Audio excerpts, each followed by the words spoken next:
Aujourd'hui, on teste la nouvelle Twingo et ce que l'on peut dire, c'est qu'après des années de déclinaison du modèle originel sorti en 1992, la marque française a repris les fondamentaux qui avaient fait le succès de ce modèle, à savoir un véhicule fun et surtout pratique.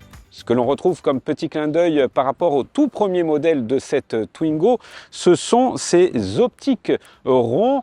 Petit clin d'œil en forme de grenouille, c'est comme ça que l'on appelait cette Twingo à sa sortie. Et puis bien sûr ces trappes d'aération qui n'en sont plus vraiment aujourd'hui parce qu'on est sur un modèle 100% électrique. Mais il y a quand même ce petit rappel ici du modèle iconique, vraiment c'est ce qui rappelle un petit peu ce modèle nostalgique, cette petite Madeleine de Proust que représente cette Twingo. On est sur un coloris rouge un petit peu framboise.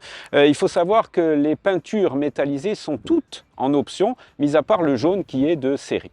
On va tout de suite passer au coffre. 260 litres de capacité pour ce coffre qui augmente selon, vous allez voir, l'emplacement de la banquette arrière. Bien sûr, c'est un élément vraiment iconique de cette Twingo. À sa sortie, on se souvient dans les années 90, faire coulisser cette banquette arrière, vous allez voir, c'est encore le cas.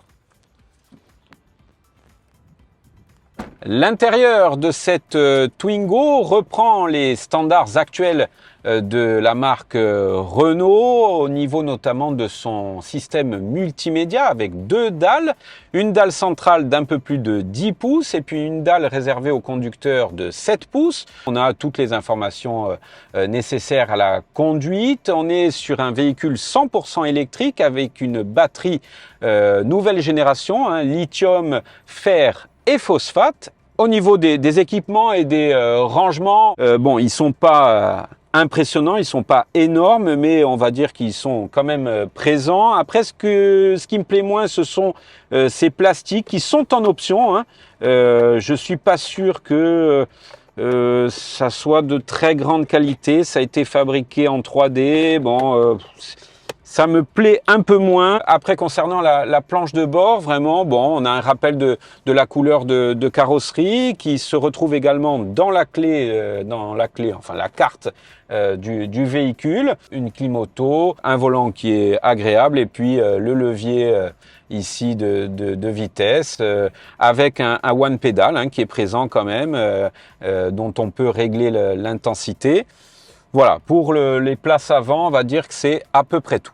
Ça reste une voiture familiale et populaire, donc les places arrière sont très importantes. Eh bien, je dois dire que je suis agréablement surpris par l'espace, parce que quand même, j'ai laissé mon siège en position de conduite et j'ai pas mal d'espace finalement.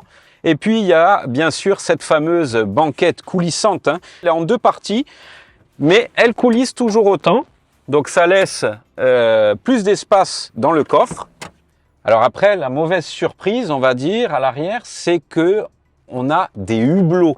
Je ne pensais pas que ça existait encore sur un modèle 4 portes, parce qu'on est sur un modèle 4 portes. Eh oui, ça existe encore. On ne peut pas descendre les vitres.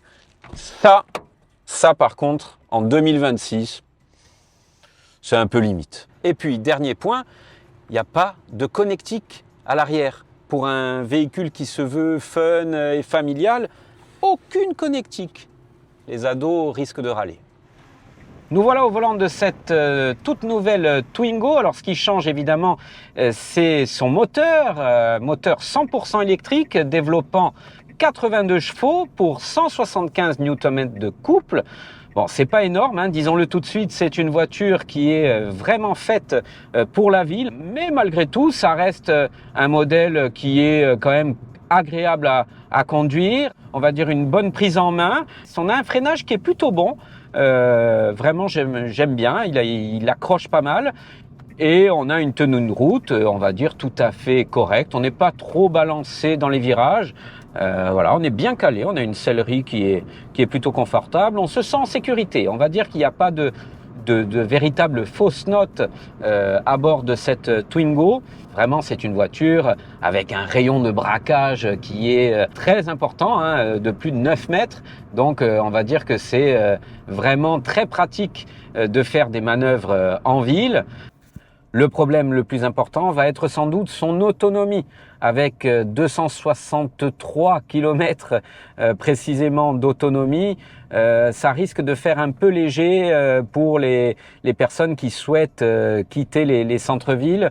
Ça risque d'être un problème assez important. Tout de suite, on risque d'être limité. Si on veut faire Ajaccio-Bastia, par exemple, il faudra charger obligatoirement à Bastia parce que on dit 260, mais on sait bien que chez nous, par exemple, les routes insulaires sont énergivores et qu'on a tendance à appuyer un peu plus sur la pédale d'accélérateur.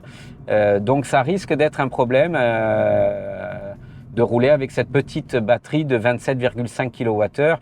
Mais sans doute que Renault devrait améliorer ce point-là avec la sortie future d'une batterie un peu plus grosse pour offrir une autonomie un peu plus conséquente aux clients de cette Twingo. Voilà pour l'essai de cette nouvelle Twingo. On s'est un petit peu écarté du centre-ville, mais on a bien vu que c'était au cœur de la ville qu'elle se sentait le plus à l'aise. Concernant le bilan, bien moi, ce que j'ai bien aimé, c'est son côté fun, complètement décontracté, décomplexé, avec ses couleurs vives et puis sa bonne bouille, on va dire légendaire.